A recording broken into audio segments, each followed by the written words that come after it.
here, and we're continuing our conversation that began with efforting, and we're segueing into solutions, if you will. To recap, for those who may not have heard that first, when we talked about whether or not we're realistic to have a perspective that one's life should not include effort. And we talked a lot about how, happy people seem to be putting forth a lot of effort on something, and there's some kind of an attitudinal shift that allows us to engage it in a different way, that it's no longer effort. It's something that we actually perhaps enjoy. The contrast between ease and comfort versus effort or challenge is a really important part of the puzzle. And we also said that frustration and discontent are perhaps indicators that we're in need of a reframe. So let's talk about reframing, about what we do, Karen. So where do we start with the reframe for ourselves? What's the recommendation to begin with? In my opinion, the best place to reframe it is with celebration.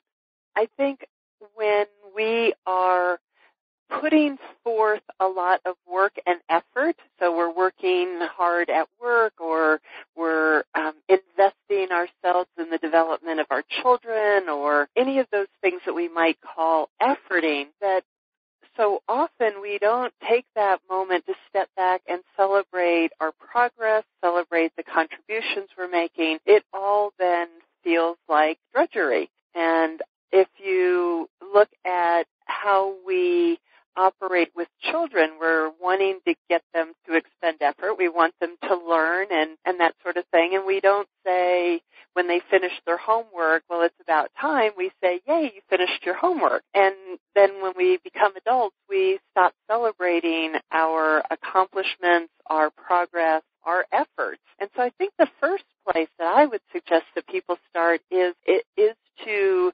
periodically step back and say, wow, that was awesome. I one time used the metaphor of a mountain with a client, and she said, you're right. I've been focused on just climbing the mountain step after step after step. And we use the metaphor of stopping and turning back and looking at the view and saying, wow, look at where I am now. And so maybe that kind of concept can help our listeners.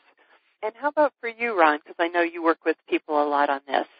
I like the mountain metaphor, actually, which sets up a story. But before I tell the story, there are goals, there are mile markers, there are things that allow us. I mean, even if it's on the side of the mountain where you stop and you stretch and you put your backpack down and you look out and go, wow, I'm like really come a ways. That gives us that opportunity to celebrate a milestone. And the story that popped up about the mountains was with a young woman I do some work with. Her name is Amy, who has discovered hiking. She's about 30 years old, and she's discovered hiking. One day she called, and we were chatting, and she told me that she was going to do a weekend hike, 30 miles plus with a couple of friends, and it ended up being a rainy weekend. So I was wondering how it would turn out for her, and she came back, and I said, honestly, there were points where I wanted to die, and there were points where I was just elated beyond measure.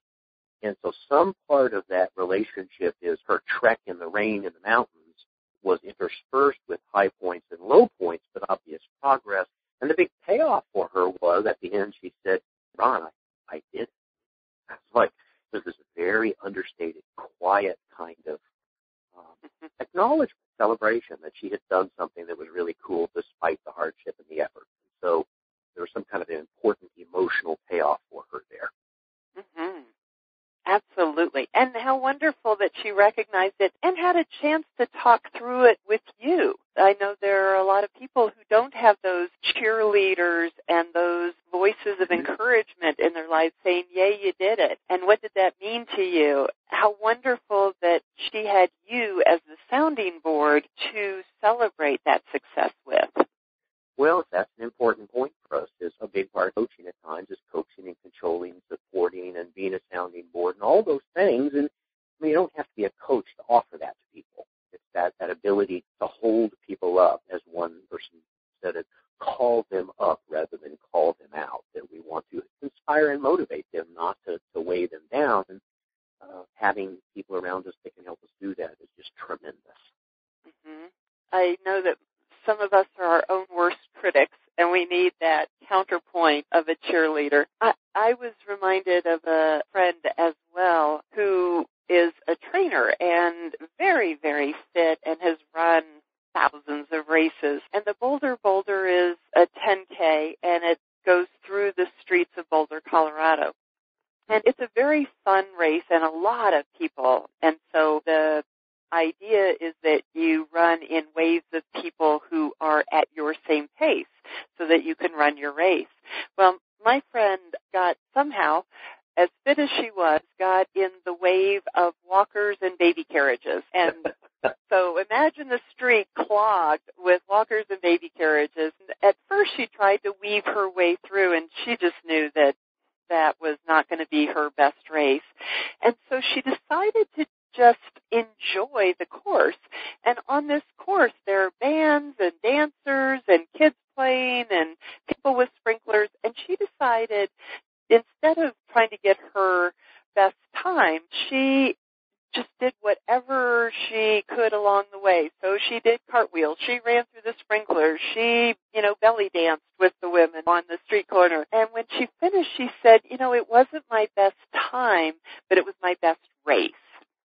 And so she was efforting at some level. She was there to run and exert herself. And she found that when she just decided to enjoy herself, it was an entirely different experience. So, what an outstanding, beautiful story. So rather than consternation, exasperation with the stroller, what great visuals that conjures up, right? There's that shift of perception. There's an implicit shift of value there that formerly she valued time.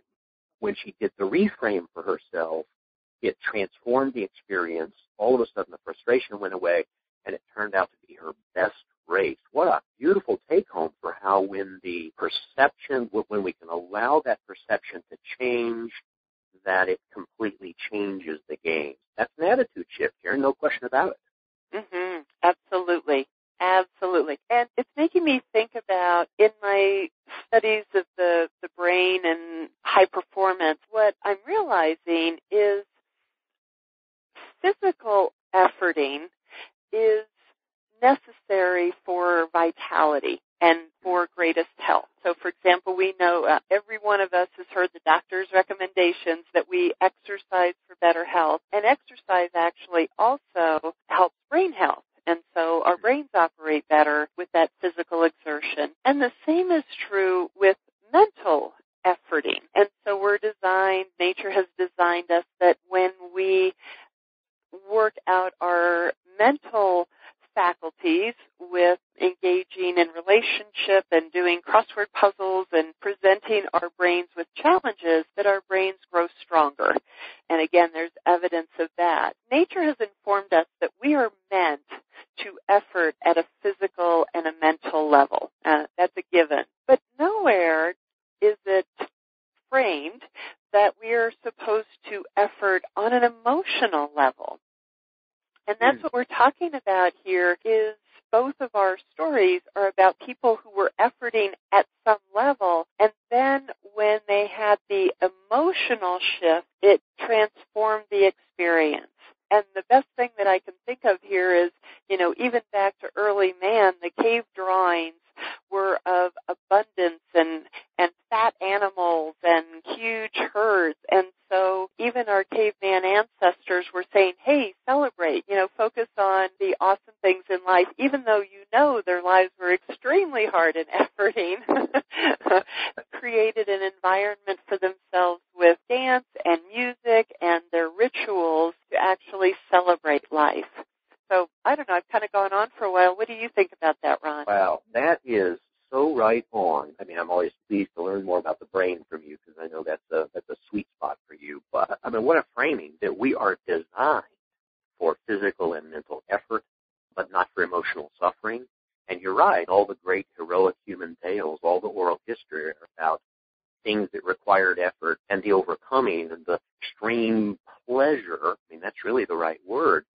I mean, it's just an extraordinary way to view this. Kind of the ultimate of the reframing is understanding that we're designed by life or the divine or by the universe itself for putting forth effort. And when we shift our attitude about it, it brings forth an entirely different emotional experience. So the take-homes for me are, let's celebrate. Let's make sure we have some mile markers so we can do so. Let's find ourselves some cheerleaders, become our own best cheerleader. We can recognize that when we're experiencing frustration and discouragement and discontentment, that's probably a sign that the reframing is needed. That I'm smiling when I say this because we are designed to thrive. And part of the thriving is mental and physical effort, the perfect feedback loop. So any closing thoughts beyond that, Karen, for our listeners? I just appreciate that we went from efforting to thriving in just a few minutes. Well, perhaps a way to close it is to simply